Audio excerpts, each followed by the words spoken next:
Hey all, welcome to Share Trek. This is Raj here. I'm feeling even better than I was feeling in the morning. I was determined to start this new year with a lot of enthusiasm and do multiple videos and look at new ideas. It has been a bit of a setback with my health at this point of time, but I think I'm getting there. I'm almost 70 to 75% there. Maybe by tomorrow I should be fine, totally fine.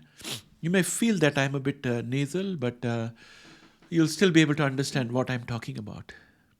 So today I want to talk to you about three things that are quite big and need to be discussed in my opinion. The first is the Russian oil price cap and the potential repercussions. The second is Tesla. And the third is the disgraceful horse trading in the US Congress to elect the House Speaker. Let's get started.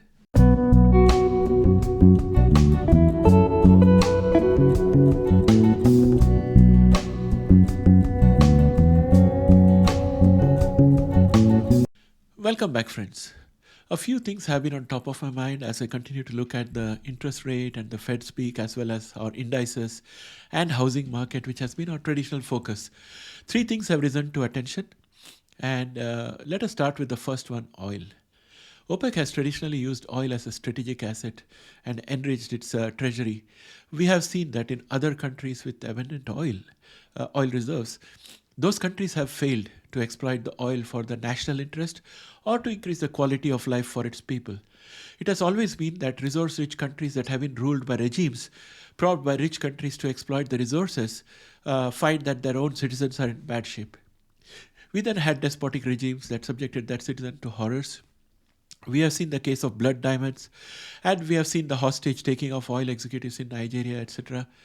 The Middle Eastern countries, however, have been very capable in using the oil revenue to diversify.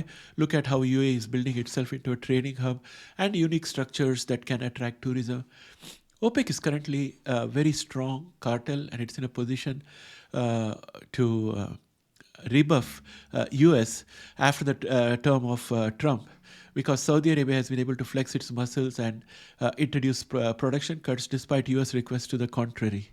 It's a kind of muscle flexing by Saudi Arabia, who is part of the OPEC and a driving force behind OPEC. OPEC and Russia have been having a collaboration to control the oil cartel. Then we had the Russia-Ukraine war. This required Russia to spend its major revenue source, which is oil exports, to fund its warfare. We saw the devastation in Europe due to the conflict leading to cutting the gas trade between Russia and Europe. Russia still had sufficient revenue because India and China were still getting Russian oil cheaper than the market price and had legitimate point for doing the trade. Therefore, the G7 and EU came up with the oil price cap. First off, seaborne oil from Russia cannot be purchased by countries which are part of the embargo. That includes all the nearby countries to Russia. Secondly, if the cost of oil was more than $60, which is the current price cap, they cannot get insurance for the shipment from UK-based insurance companies. That is the largest insurance player in the world.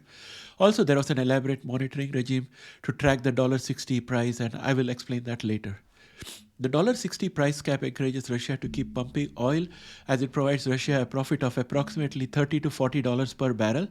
If the price cap was successfully implemented, it has two effects. First, it prevents almost 10% of world oil supply from Russia going offline, because Russia will continue to pump out oil as long as it is profitable.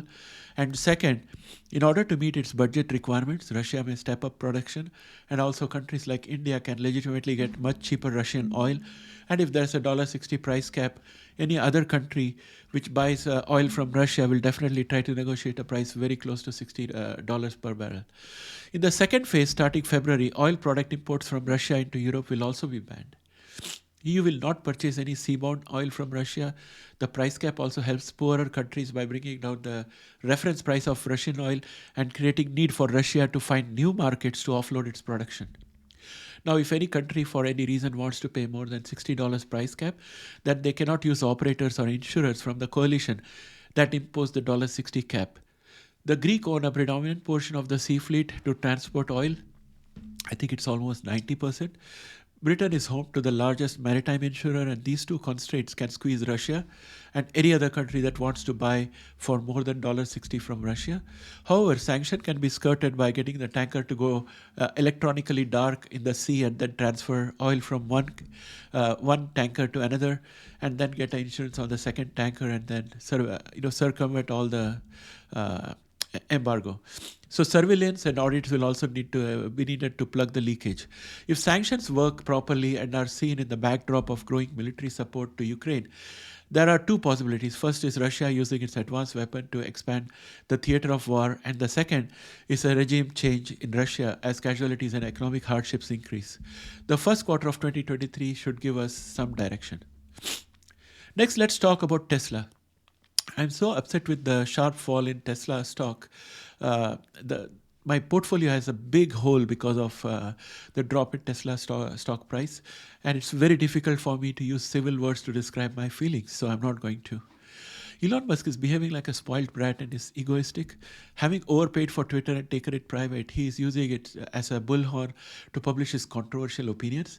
Elon has a right to an opinion like anyone else, but people in positions of leadership have to sacrifice that right most of the time in the interest of the organization that they head, and be very selective and strategic in voicing their option or opinions. Choice of words, timing, and nuance is essential, and Elon doesn't seem to possess any of these three qualities. While Tesla has a good product which is getting tired as the time goes by without a refresh, Elon's antics are causing a lot of anxiousness for Tesla shareholders. As with every tweet from Elon, the brand value of Tesla is getting dragged through the mud. For the latest quarter, they overpromised and underperformed. It's time for Elon to hand over charge of Twitter to a CEO, or for Tesla board to get to a different CEO for Tesla who can take Tesla to the next level. While Elon is tinkering with his new toy, Twitter, Audi, Mercedes, BMW, Hyundai, and Kia all have successfully come out with EV, which are now flooding the markets. Third item for today is the US House Speaker election. We have a party of delinquents who are not bothered about the country and the citizens' pressing problems in the midst of potential global recession and high inflation at this point of time, but they are focused on their own narrow ambitions. Kevin McCarthy could lick the dust off Donald Trump's boots to become the speaker. Matt Gaetz would do whatever he can to stay out of trouble, having failed to get a presidential pardon. Then you have serial liar Santos. Do we even know if it is his real name?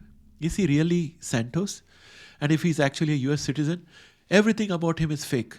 McCarthy is so craven that he would still accept this impostor as a House representative for his precious vote to become speaker. Donald Trump waited a long time and did not weigh in with the belief that if he made Kevin sweat profusely and then endorse him, then Gates, Jordan, everybody will fall in line and McCarthy will get elected and will be totally beholden to Trump, and Trump can claim that he's the big daddy of GOP. However, despite his final exhortation to support Kevin McCarthy, Kevin went on to lose the vote 2 more times. The people who are funding and voting for this category of delinquent representatives do not know how good Americans have had it so far, while in most part of the world people have not had freedoms or quality of life. The reason all these three come to prominence in my mind is because they could hurt our portfolio. They could hurt it at once or in a sequential fashion. Oil prices should go down if the price cap is maintained and India and China cooperate. If that happens, then Putin will be in a difficult position and may either have to go or negotiate a truce. Tesla stock prices have already made a big hole in my portfolio, so it's like crying over spilt milk. I just want to prevent any further deterioration and to recover my costs.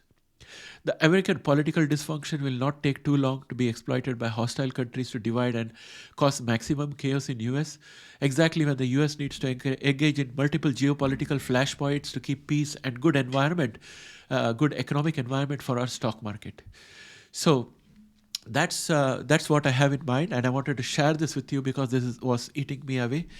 Please let me know what your thoughts are. Am I worrying unnecessarily, or do you also have the same concerns?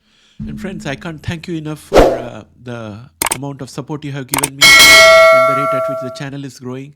So thanks a lot for that. And also, if you find it possible, please try and use the super thanks feature, and it can help to support the channel. Thanks and have a great day, and bye for now.